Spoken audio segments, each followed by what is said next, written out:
বন্ধুরা, আমার চ্যানেলে তোমাদের সকলকে স্বাগত। আজ আমরা ক্লাস 6 এর রায়ান মার্টিন প্রশ্নবিচিত্রা থেকে ইতিহাসের পঞ্চম স্কুল সলভ করব।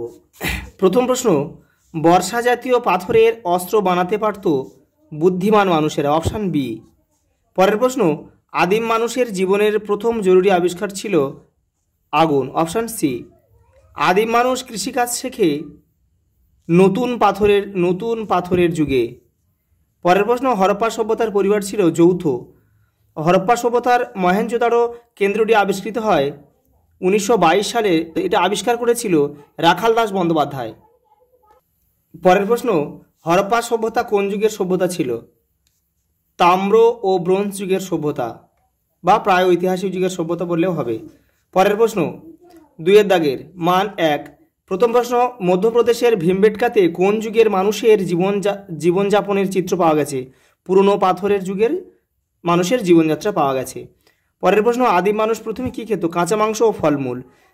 পরের প্রশ্ন, কিসের ব্যবহারের ফলে আদিম মানুষের খাবারের অভ্যাস বদলে গিয়েছিল? আগুনের ব্যবহারের ফলে। হরপ্পা সভ্যতা কে আবিষ্কার করেন? দয়ারাম সাহানি, 1921 খ্রিস্টাব্দে। পৃথিবীর সবথেকে পুরনো কার্পাস চাষের নমুনা কোথায় পাওয়া গেছে? মেহেরগড়ে। পরের প্রশ্ন, হরপ্পা সভ্যতা কতটা পরিমাণ জায়গা জুড়ে ছিল? প্রায় 7 লক্ষ বর্গ কিমি। পরের প্রশ্ন, মেহেরগড় সভ্যতা কে আবিষ্কার করেন? 1974 খ্রিস্টাব্দে জাফর শাহজারিজ। পরের প্রশ্ন, মান 2 এর এপ কি? এপ কাদের বলে? প্রাচীনকালে পূর্ব আফ্রিকা মহাদেশের বড় লেজবিহীন বানর এপ নামে পরিচিত। পরের প্রশ্ন, পাথরের যুগকে কত ভাগে ভাগ করা যায় ও কি কি? তোমাদের টেক্সটের 19 নম্বর পেজে আছে। এই যে পাথরের যুগকে 3 ভাগে ভাগ করা যায়: পুরনো পাথরের যুগ, মাঝের পাথরের যুগ আর নতুন পাথরের যুগ।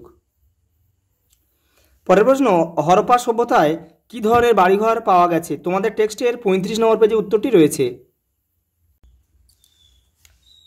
এই যে এখান থেকে এই পর্যন্ত, বা একটু ছোট করে তোমরা লিখতে পারো। হরপ্পা সভ্যতার লিপিতে কতগুলি চিহ্ন রয়েছে? 375 থেকে 400টি চিহ্ন রয়েছে। এই লিপি কিভাবে লেখা হতো? ডান দিক থেকে বাম দিকে লেখা হতো। পরের প্রশ্ন, দাবানল কি? বনের আগুনকে দাবানল বলে। পুরনো পাথরের যুগে আদিম মানুষের জীবনযাত্রা কেমন ছিল?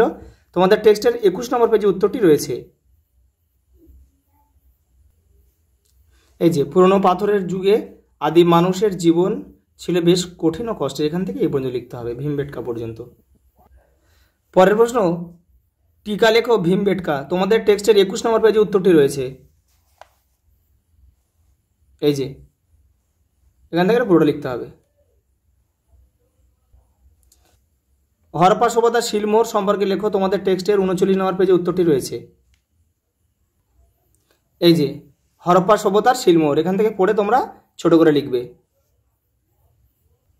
পরের প্রশ্ন, মানুষের সংস্কৃতি কিভাবে তাকে যুগে যুগে টিকে থাকতে এসে সাহায্য করেছে বলে তোমার মনে হয়? তোমাদের টেক্সটের 24 এবং 25 নম্বর পেজে উত্তরটি রয়েছে, দেখে নাও।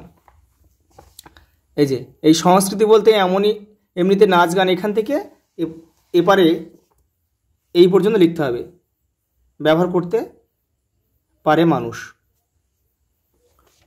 আর শেষ প্রশ্ন, হরপ্পা সভ্যতা মানুষের ধর্ম সম্পর্কে আমরা কি জানতে পারি? তোমাদের টেক্সটের 41 নম্বর পেজে উত্তরটি রয়েছে। এই যে প্রথমে এখান থেকে এই পর্যন্ত লিখতে হবে, তারপর